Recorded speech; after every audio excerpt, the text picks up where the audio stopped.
台大病院甲台大公卫学院今仔发表室内空气品质甲学生囡仔健康的研究，发现二氧化碳浓度平均850 ppm 会增加囡仔呼吸道感染的风险。研究嘛指出讲，只要改善教室通风，就会当来降低感染。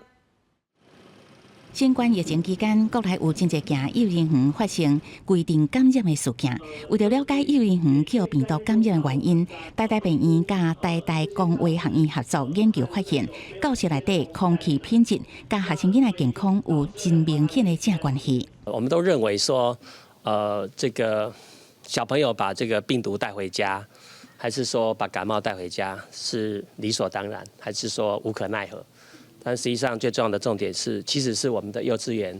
的环境呢，可能他们的通风换气不足。研究团队表示，新冠的气价传播是关键路线，特别是伫幼儿园等红白白的空间。所以2021 8月至11月，伫台北市某一间幼儿园进行室内空气品质连续监测，并使用物联网传感器，结果发现幼儿园教室内底二氧化碳浓度平均会当达到850 ppm， 结合模型计算出基本传播数 R 0达是3.01，也就是平均一个感染者会当喂护3个人。不过研究嘛发现，只要改善教室通风换气，就会当降低病毒传播的风险。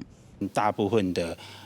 学校也好，托儿所也好，或甚至医院，这个通风都不足的，换气都不足的，那怎么办？那我今天有讲说，在不足之下，你只好用空气清净剂。 研究团队强调，室内二氧化碳浓度应该要降低到550至650 ppm， 建议动态调整室内人数，也甲停留时间，也是改做伫户外上课等。若是伫通风换气不足的教室，是建议加有过滤功能的空气清净机，通降低病毒传播的风险。记者综合报道。